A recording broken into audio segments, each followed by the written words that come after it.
बाबा बागेश्वर की कथा का आज दूसरा दिन है। पटना में आज शाम को कथा होगी, लेकिन आपको बता दें कि अभी से ही जो भक्त हैं वो लगातार जुटना शुरू हो चुके हैं। और बड़ी खबर यह है कि जो रास्ता है पंडाल का, वहां पर जाम लग गया है। हजारों की संख्या में लोग अभी से पहुंच रहे हैं। शाम 4 बजे से 7 बजे के बीच दिव्य दरबार लगेगा, कथा चलेगी, लेकिन इससे पहले ही भक्तों का तांता लगना शुरू हो चुका है। बड़ी खबर यह कि पंडाल के रास्ते में भारी जाम लग गया है। हजारों की संख्या में पहुंच रहे हैं लोग बाबा बागेश्वर के कार्यक्रम में शामिल होने के लिए। और हमारे साथ हमारे सहयोगी विवेक शुक्ला जुड़ रहे हैं सीधे पटना से, उनका रुख कर लेते हैं। विवेक, बातें बहुत हो रही थी बाबा के आने से पहले, लेकिन उन बातों का लेश मात्र भी अब नजर नहीं आ रहा, बल्कि उत्साहित नजर आ रही है बिहार की, पटना की जनता। बिल्कुल, और पटना के लोग उत्साहित इस कदर है कि सड़कों पर जाम लग गया है। सबसे पहले मैं चाहूंगा कि सलील आपको वो तस्वीर दिखाए। सलील जरा दिखाइए आगे और पीछे, पहले आगे दिखाइए और जरा वो जूम करिए कि लोग जो खेतों के सहारे अब जा रहे हैं, क्योंकि जब रास्ता जाम हो चुका है तो उनके पास कोई रास्ता बचा नहीं, तो खेतों के बीच से होकर उस कार्यक्रम स्थल तक पहुंच रहे हैं, जहां पर कुछ देर बाद बाबा बागेश्वर धाम यानी कि आचार्य धीरेन्द्र कृष्ण शास्त्री हनुमंत कथा करेंगे और सबसे बड़ी मात्रा में यहाँ पर लोग पहुंच रहे हैं। सबसे खास बात यह है कि कल भी यहाँ पर लोग बड़ी संख्या में पहुंचे थे और आज तो सुबह से ही लोग पहुंचे हुए, सुबह से ही लोग पहुंचे हुए हैं और सुबह से स्थिति यही बनी हुई है। तकरीबन 2 लाख लोगों के जुटने की यहां पर संभावना जताई गई है। और सबसे बड़ी बात है कि रोड जाम हो चुका है। सभा स्थल जो कार्यक्रम स्थल है वहां तक पहुंचने के लिए दिक्कतें जरूर हैं लोगों तो, लेकिन उत्साह और श्रद्धा जब ज्यादा होती है तो उन दिक्कतों को दूर कर लिया जाता है। मन में ताकत होनी चाहिए और धीरेन्द्र शास्त्री को सुनने के लिए, उनको देखने के लिए, हनुमंत कथा कहने के लिए, क्योंकि कल दिव्य दरबार लगेगा दोपहर 12 बजे से 3 बजे तक, लेकिन आज से लेकर 17 तारीख तक कथा होनी है, शाम 4 बजे से लेकर 7 बजे तक। और आप देखेंगे, जरा सलील पीछे की तरफ भी तस्वीर दिखाइए और जरा वो तस्वीर दिखाइए आप खेत की तरफ तस्वीर दिखाइए और जरा लोगों को हम दिखाते हैं, क्योंकि लोग जो हैं वो खेतों से होकर गुजर रहे हैं, ऑटो से होकर। आसपास के तमाम जो गांव हैं पटना और जो पटना के आसपास लगते हुए जिले हैं, वहां से बड़ी संख्या में लोग आए हैं, महिलाएं बड़ी संख्या में आई हैं और लोग जो है यहां पर जब पहुंच रहे हैं तो उनका इंतजार सिर्फ इस बात को लेकर है कि आचार्य धीरेन्द्र कृष्ण शास्त्री को जब वो सुनेंगे, उनके मुख से हनुमंत कथा सुनेंगे तो काफी उनको लाभ भी होगा। हालांकि धीरेन्द्र कृष्ण शास्त्री के पटना आने को लेकर विवाद भी हुआ, लेकिन इन सब विवादों के बीच कल खुद आचार्य धीरेन्द्र कृष्ण शास्त्री ने कहा था, मुझे नहीं पता था कि पटना में इतने लोग हैं, इतने पागल हैं, चूंकि वो अपने जो तमाम बागेश्वर धाम के भक्त हैं उनको पागल से संबोधित करते हैं, तो उन्होंने कहा था कि इतने सारे लोग होंगे, नहीं तो पहले ही आ जाते।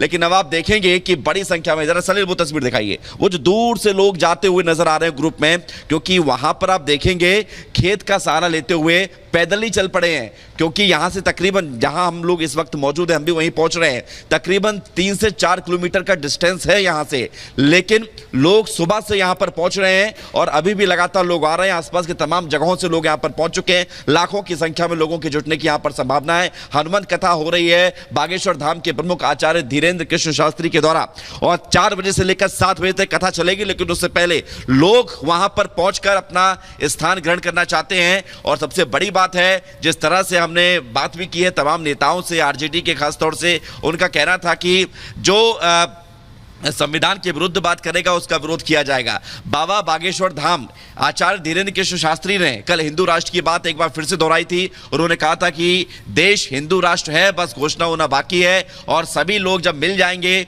तो मुष्टिका बन जाती है, सभी उंगलियां जब मिल जाती है तो मुष्टिका बन जाती है, और वही हो रहा है।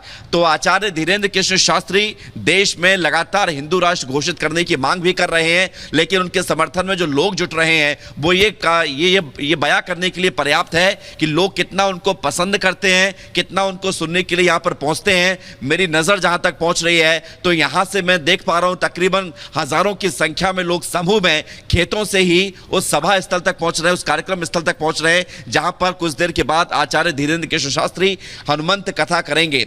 और हनुमंत कथा को सुनने के लिए आसपास के तमाम गांव से लोग यहां पर पहुंचे।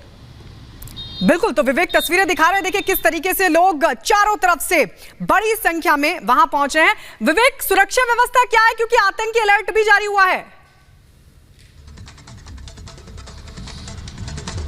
बिल्कुल, सुरक्षा व्यवस्था की अगर बात की जाए तो यहां पर जो आतंकी अलर्ट जारी किया गया है उसको देखते हुए सुरक्षा व्यवस्था बढ़ाई गई है, लेकिन कहा यह जा रहा है कि जिस जगह पर इतनी बड़ी संख्या में लोग पहुंच रहे हैं, जिस तरह की सुरक्षा व्यवस्था होनी चाहिए संभवतः उतनी है नहीं। लेकिन अभी हम जाएंगे वहां पर, खुद देखेंगे कि स्थिति क्या है, क्योंकि अभी हम देख पा रहे हैं सड़क पर ही इतना जाम है।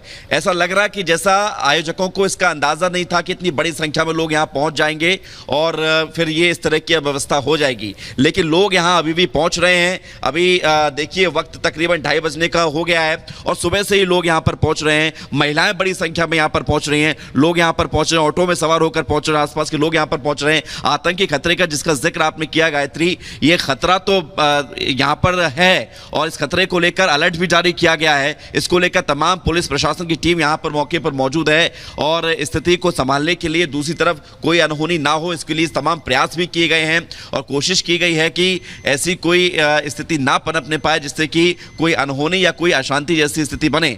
लेकिन बाबा को सुनने के लिए लोग यहां, आप देखेंगे जो ऑटो की कतार आपको दिख रही है, इन सभी ऑटो में बैठकर लोग जो है यहां पर पहुंचे हुए हैं। क्योंकि आगे रास्ता जाने नहीं दिया जा रहा, आगे रास्ता बंद है, जाम है पूरी तरह से, तो बीच रास्ते से ही ऑटो ने उन लोगों को उतारकर अब वापसी की तरफ मुंह कर लिया है, क्योंकि लोग जा रहे हैं। और ये देखिए जो आप देख रहे हैं मेरे सामने जो टेंपो चल रहा है, इसमें भी जो लोग सवार हैं, ये सभी लोग जो है बाबा बागेश्वर धाम की यानी कि आचार्य पंडित धीरेन्द्र कृष्ण शास्त्री की कथा को सुनने के लिए यहां पर पहुंचे हैं। और धीरेन्द्र कृष्ण शास्त्री का जो प्रभाव है वो हम लगातार देख रहे हैं, सिर्फ पटना में नहीं, इससे पहले भी हमने देखा है कि देश के बाकी हिस्सों में भी जब जब धीरेन्द्र कृष्ण शास्त्री की कथा हुई है, दिव्य दरबार लगा है, तो लोगों ने उनका बड़ा समर्थन किया है।